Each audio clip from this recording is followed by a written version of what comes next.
বিসমিল্লাহির রহমানির রহিম। আসসালামু আলাইকুম ওয়া রাহমাতুল্লাহি ওয়া বারাকাতুহু। আশা করি আল্লাহ তাআলার অশেষ রহমতে আপনারা সবাই ভালো আছেন। আমিও ভালো আছি আলহামদুলিল্লাহ। 665 হিজরি বসার এক গ্রামে মজলিস বসেছে।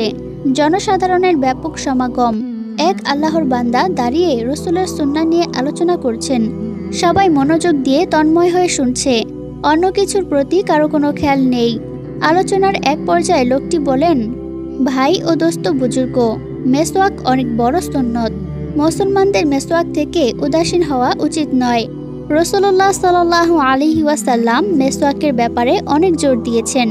রসুলের সাহাবীগণ এতটাই গুরুত্ব দিয়েছেন যে তারা কলমের মতো করে কানের ওপর মেসওয়াক গুজে রাখতেন। সালাত শুরুর আগেই মেসওয়াক করে নিতেন। ভাই ও বন্ধুগণ, অজু শুরু করার পূর্বে মেসওয়াক করা সুন্নত। যে নামাজের অজুতে মেসওয়াক করা হয় সে নামাজের সওয়াব 70 গুণ বেড়ে যায়। মেসওয়াক হচ্ছে সহজেই পুলসিরাত পার করার উপায়। মেসওয়াক আল্লাহ তাআলার সন্তুষ্টি লাভের মাধ্যম। মেসওয়াক করলে শয়তান অসন্তুষ্ট হয়। সবচেয়ে বড় উপকারিতা হলো মৃত্যুর সময় কালেমায়ে শাহাদাত নসিব হয়। সুতরাং মেসওয়াক থেকে উদাসীন হওয়া যাবে না। এই সুন্নতকে অবজ্ঞা করা উচিত হবে না। এমনই সময় হঠাৎ আবু সাল্লাম নামে এক কমবক্ত চিৎকার করে উঠে মজলিসে দাঁড়িয়ে রাসূলুল্লাহ সাল্লাল্লাহু আলাইহি ওয়াসাল্লামের প্রিয় সুন্নত নিয়ে ঠাট্টা বিদ্রূপ শুরু করে দেয়। আজে বাজে বকতে থাকে সে। সবশেষে তার অপবিত্র জবান দিয়ে বলে, মেসওয়াককে আমি আমার নিতম্বে ব্যবহার করি। যত সব গাঁজাখড়ি কথা। বেহায়া লোকটা এ বলেও ক্ষান্ত হয় না। ভরা মজলিসে পকেট থেকে মেসওয়াক বের করে নিতম্বর খোঁজে রেখে আবার বের করে আনে। বদমাশ লোকটার এমন কার্যক্রম দেখে উপস্থিত লোকেরা তো কিংকর্তব্য বিমূঢ়। এক পর্যায়ে তারা সেই বদমাশ লোকটিকে পিটিয়ে বের করে দেয় মজলিস থেকে। এরপর শুরু হয় আল্লাহর পাকড়াও। হঠাৎ একদিন তার পেট খারাপ হয়। সে মনে করে কদিন পরেই ঠিক হয়ে যাবে। কিন্তু নরদম তো জানে না আল্লাহ যাকে ধরেন তাকে ছাড়েন না। দিনের পর দিন সে দুর্বিষহ যন্ত্রণা ভুগতে থাকে। কোনো মতেই সুস্থ হয় না। এভাবে কেটে যায় দীর্ঘ 9 মাস।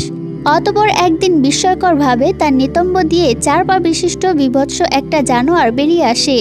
জানোয়ারের মুখটা ছিল মাছের মতো। ভয়ঙ্কর 4টি দাঁত বাইরে বেরিয়েছিল। তার লেজটা ছিল এক বিঘত লম্বা, আর পিছনের অংশ ছিল সজারুর মুখের মতো। এই দেখে বদমাশ লোকটা বিকট শব্দে চিৎকার করে ওঠে। আশেপাশের লোকেরা ভয় পেয়ে যায়। কৌতূহলী হয়ে অনেকেই দৌড়ে আসে ঘটনা প্রত্যক্ষ করতে। লজ্জায় পড়ে যায় লোকটার পরিবার। সহ্য করতে পারে না এই অপমান। তার এক মেয়ে একটি পাথর উঠিয়ে সদ্যজাত জানোয়ারটিকে পিষে মেরে ফেলে। ওইদিকে নরদম লোকটির মরণ দশা। সারাক্ষণ চিৎকার চেঁচামেচি করে, যন্ত্রণায় কাতরাতে থাকে। এইভাবে সে মাত্র 2 দিন বাঁচে। তৃতীয় দিন এই কথা বলতে বলতে মৃত্যুবরণ করে যে ওই জানোয়ারটাই আমাকে মেরে ফেলেছে। মৃত্যুর সময় লোকটার কালেমা নাসিব হওয়া তো দূরের কথা, বকবক করতে করতেই পরলোকগত হয়। কথায় আছে আল্লাহ তাআলা ধরেন না, ধরলে আবার ছাড়েন না। এই লোকটির ঘটনাটি তার জলজ্যান্ত উদাহরণ। আল্লাহু আকবার।